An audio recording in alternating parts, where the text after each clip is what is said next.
Now come to the next topic, reduction by water. जल द्वारा अपचयन। जल एक अपचायक का कार्य भी करता है। ऐसी स्थिति में यह ऑक्सीजन में ऑक्सीकृत हो जाता है।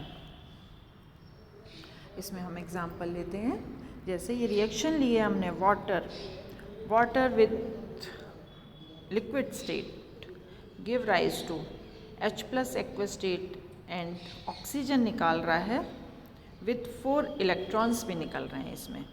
If we write in term of reaction potential, then इस तरह की रिएक्शन होती है जिसमें कि E0 की वैल्यू है +1.23।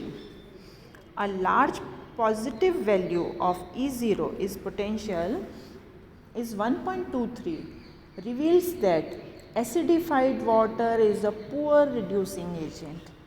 However, in presence of a strong oxidizing agent, water can act as a good reducing agent. For example, the reduction potential of cobalt 3 to cobalt 2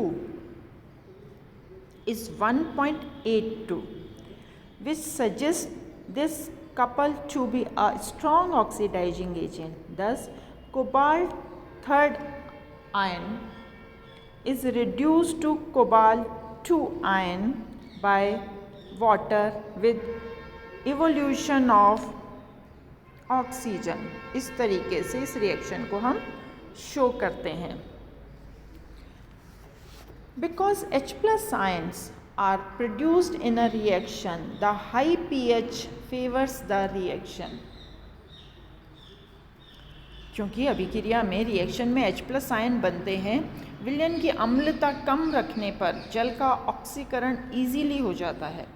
यद्यपि जलीय विलयनों में नियमित रूप से उपयोग में आने वाले ऐसे बहुत से रिडॉक्स कपल ज्ञात हैं जिनके मानक विभव 1.23 से अधिक हैं और बहुत कम ऑक्सीकारक पदार्थ, जिसमें कि एक silver +2 ion is another example which can oxidise water rapidly to give oxygen.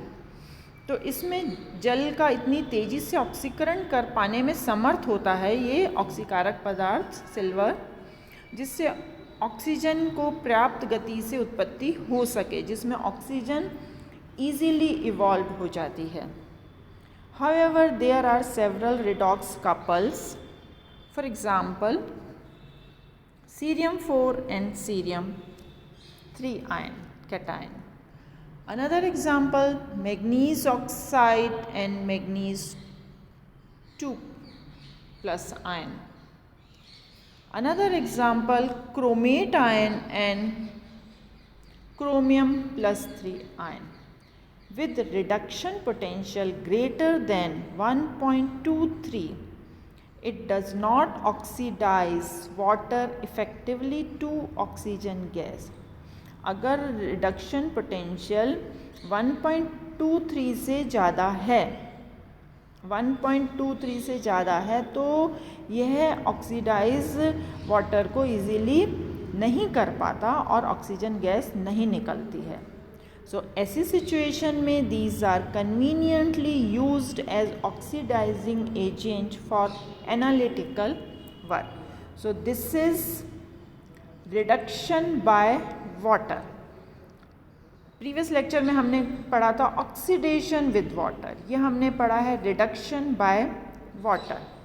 Next lecture में हम नेक्स्ट टॉपिक लेंगे। आज के लिए इतना ही। Thank you.